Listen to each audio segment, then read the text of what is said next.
world stood still, a chronicle of 9 to 15th March 2020. In the vast sweep of human history, there are moments that stand as markers of decline, of change, of revolution. The week between 9th of and 15th March 2020 was one such moment. The world, its grand engines of commerce and progress, seemed to shudder to a halt. What had been a distant, murmured threat, invisible and insidious, suddenly burst forth in terrifying clarity. The coronavirus, a plague that would not be ignored. The pandemic had come to the fore, and with it, the collapse of something far greater than just health. A fragile, shimmering structure. The global economy was cracking, a victim not just of a virus, but of itself. On that fateful Monday, 9 March, the world awoke to panic. The oil markets, already fragile, plunged into chaos, and with it, so too did the stock markets. Like an ancient clock whose gears had slipped, the machinery of finance groaned under the weight of its own contradictions. Across New York, London, and Paris, the numbers on the screens turned red, and the screams of traders echoed through empty halls. The markets crashed, and with them, the illusion of invulnerability that had defined the modern age. For years, the world had been told that progress was inevitable, that wealth would flow forever in endless rivers. Now, the waters of prosperity had turned to a tide of destruction. But Tuesday, 10th of March, brought a flicker of hope. For a fleeting moment, the markets recovered, as if by some unseen hand. The great mechanisms of power seemed to momentarily regain their footing. Perhaps it was a rally, perhaps a momentary gasp before the fall. But the world was waking, and what it saw was terrifying. The realization that the virus was no longer a distant threat, but a deadly and active force, sweeping across continents. And so it was that on Wednesday, 11th of March, the World Health Organization made its declaration, a pandemic, not a mere epidemic. The long shadows of uncertainty deepened, and the world's leaders, as if caught in a collective trance, fumbled for answers. But even in the face of the overwhelming crisis, hope was not entirely extinguished. On Thursday, 12th of March, markets again seemed to rebound, though it was a hollow recovery. The air was thick with uncertainty. In Washington, President Donald Trump stood before the cameras, announcing his sudden, sweeping ban on European travel. A decision born from panic, it rippled outward, setting off a wave of confusion and fear.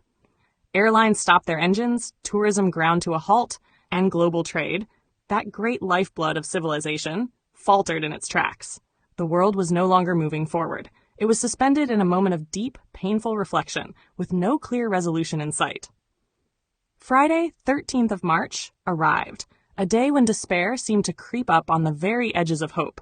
The markets, already bruised and battered, plummeted once more, as if driven by some dark force. Black Thursday, a name soon to be whispered in history books, had been a prelude to something deeper, darker. Fear had taken hold, and the heart of the world's economic engine thudded uncertainly. It was a moment when the future seemed infinitely distant, when the world teetered on the edge of an abyss. But then came Sunday, 15th of March. The world exhaled, though not in relief. The United States Federal Reserve, like a wounded titan, unleashed a desperate salvo, slashing interest rates and promising enormous support. It was a signal that all that had once seemed immutable, all that had seemed so permanent in the fabric of globalization, had shifted irreparably. It was not enough. Nothing would be enough to return things to the way they had been.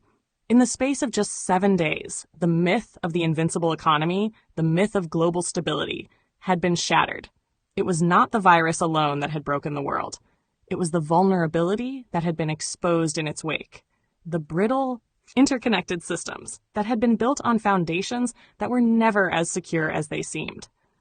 The week of 9th to 15th March 2020 would be remembered as the week when the world fell silent, when the great forward march of progress faltered, and when the future seemed as uncertain as it had ever been. And so it was, in the hushed spaces of history, that this week would be enshrined as the week the world stood still, the week that irrevocably altered the course of civilization. In the midst of fear, we saw the end of an era. Word count, 725 words. A heartfelt light. To every soul whose hand did give, you've helped me dream, helped me live. In darkest hours your light came through, with hearts so kind, so pure, so true. Your gifts, like stars in deepest night, have steered me gently toward the light. Each coin, each word, each silent prayer, a thread of hope so rich, so rare. My eyes once dimmed now seek the skies, and slowly, clearer visions rise. Because of you, I dare to see the world again, its grace, its plea. Your compassion's flame will not just stay with me alone. It lights the way for others wandering through despair to feel the warmth of selfless care. You've shown what love in action means, in quiet ways through giving scenes. You've built a bridge from soul to soul and made the broken feel more whole. So let this thanks rise like a song, a melody both soft and strong. May your example gently call more hearts to rise to give.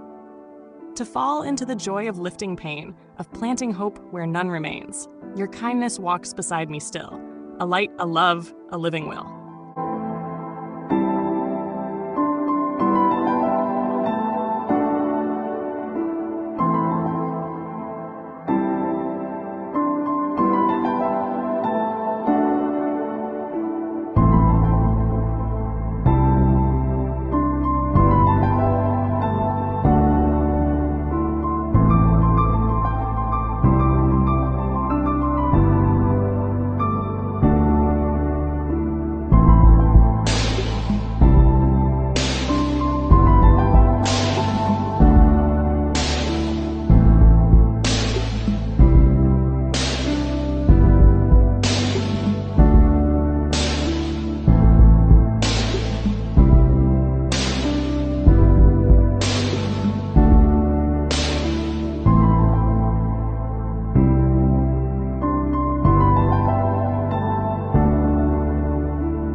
Don't forget to hit that subscribe button to show your support.